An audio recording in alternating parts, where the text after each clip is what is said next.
ಯಾರ ಕಾಲದಲ್ಲಿ ಭ್ರಷ್ಟಾಚಾರ ಇಲ್ಲ ಅಂತ ಒಂಚೂರು ಹೇಳ್ತೀರಾ? ಯಾರ ಕಾಲದಲ್ಲಿಲ್ಲ? ಒಂದು ಕಾಲದಲ್ಲಿ ಹೆಚ್ಚಾಗಿರ್ಬೋದು, ಒಂದು ಕಾಲದಲ್ಲಿ ಕಡಿಮೆ ಆಗಿರ್ಬೋದು. ಯಾರ ಕಾಲದಲ್ಲಿ ಇಲ್ಲ ಭ್ರಷ್ಟಾಚಾರ? ಇದನ್ನು ಹುಟ್ಟ ಯಾಕೆ ನಾನು ಇದೇ ಅಸೆಂಬ್ಲಿಯಲ್ಲಿ ಹೇಳಿದ್ದೆ, ಯಾಕೆ ಭ್ರಷ್ಟಾಚಾರ ಹುಟ್ಟಿತೆ ಅಂದ್ರೆ ಮೊದಲು ಈ ಚುನಾವಣಾ ನೀತಿ, ಚುನಾವಣಾ ವ್ಯವಸ್ಥೆ ಇದೆಯಲ್ಲ, ಇದನ್ನು ಸರಿ ಮಾಡಿ ಅಲ್ಲಿ ಕೂತ್ಕೊಂಡು 8 ದಿನಕ್ಕೆ ಎಲೆಕ್ಷನ್ ನೀಡಿ ಒಂದು ಟಿವಿ ಮಾಧ್ಯಮ ಕಳಿಸಿ ತಾಲೂಕ್ ಕೇಂದ್ರದಲ್ಲಿ ಕೂತ್ಕೊಂಡು ಭಾಷಣ ಮಾಡೋಣ. ಯಾರ್ಯಾರು ಭಾಷಣ ಮಾಡ್ಬೇಕು ಅವ್ರವ್ರ ಪಕ್ಷದಿಂದ ಅವ್ರು ಮಾಡ್ಲಿ, ಆ ಕ್ಯಾಂಡಿಡೇಟ್ ಭಾಷಣ ಮಾಡಕ್ ಬರ್ದಿರೋ ಅವ್ರ ಪರವಾಗಿ ಒಬ್ರು ಮಾಡ್ಲಿ. ಭಾಷಣ ಮಾಡಿಬಿಟ್ಟು ಬೆಳಿಗ್ಗೆ ಎದ್ದು ಡಬ್ಬ ತಗೊಂಡು 8 ದಿವಸಕ್ಕೆ ಡಬ್ಬ ತಗೊಂಡು ಊರಿ ಬರ್ಲಿ.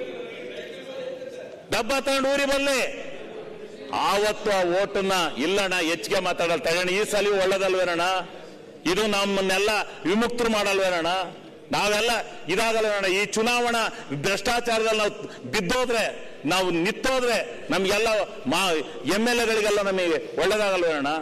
ಡಬ್ಬ ಹಾಕಿ ನಮ್ಮನ್ನ ಎಲೆಕ್ಟ್ ಮಾಡಿ ಕಳಿಸ್ಲಿ, ಯಾವುದೂ ಬೇಡ, ಎಲೆಕ್ಟ್ ಮಾಡಿ ಕಳಿಸ್ಲಿ, ಫ್ರೀ ಎಲೆಕ್ಟ್ ಮಾಡಿ ಕಳಿಸ್ಲಿ, ಆವಾಗ ಭ್ರಷ್ಟಾಚಾರ ನಿಲ್ಲುತ್ತೆ. ಭ್ರಷ್ಟಾಚಾರ ಸುಧಾರಣೆ ಆಗಲೇಬೇಕು ಅಂತಂದ್ರೆ ಈ ವ್ಯವಸ್ಥೆಗಳು, ಕೆಲವೊಂದು ವ್ಯವಸ್ಥೆಗಳು ಸುಧಾರಣೆ ಆಗಬೇಕು.